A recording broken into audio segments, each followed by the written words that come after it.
The Republican National Convention announcement is putting Senator Rob Portman in the presidential political spotlight again. We just got some news that Cleveland will be hosting the Republican National Convention in 2016. What does this mean for the state of Ohio?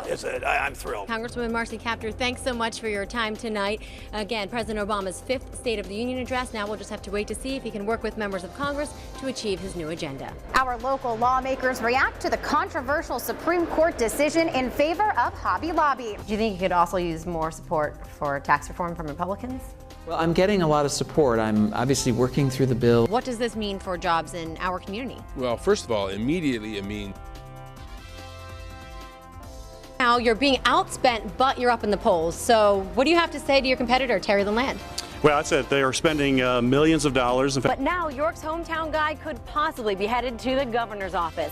Wolf made a quick speech where he talked about jobs, education, and the economy. Both Robertson and Reed say they'll continue talking to constituents and touting their personal voting records right up until Election Day on November 4th. First, of course, NBC News projected that the president won, and this crowd went crazy. People waving American flags, jumping up and down. Ohio is going to be taking center stage tonight here at the convention. I'd like to know what you think about these numbers and how it's changed how you're campaigning in your home state. You know, we're going to keep on fighting like an underdog.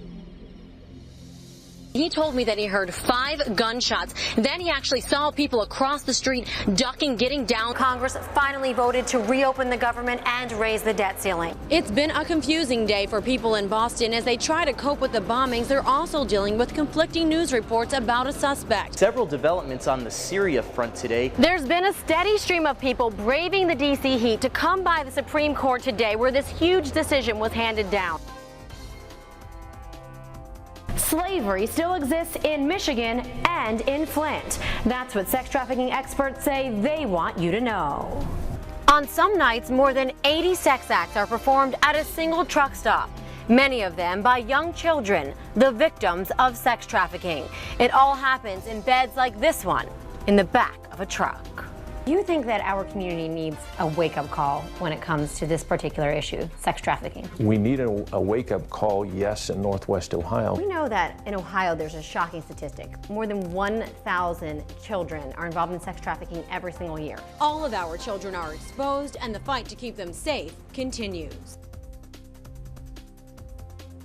We're here in St. Petersburg because this is the first time since the Great Recession that world leaders are dealing with an economy that's stable enough to allow them to engage in talks that might actually lead to reform.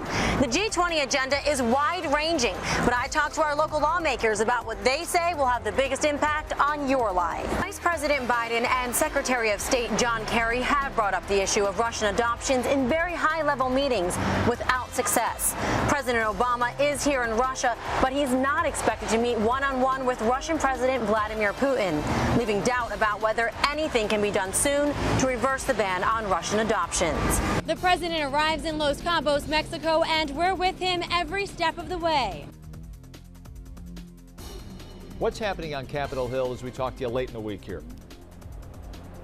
Well, Lee, lawmakers say they want more information and they want more transparency. Let's talk about what is on that schedule right now. Let's take a look at the calendar.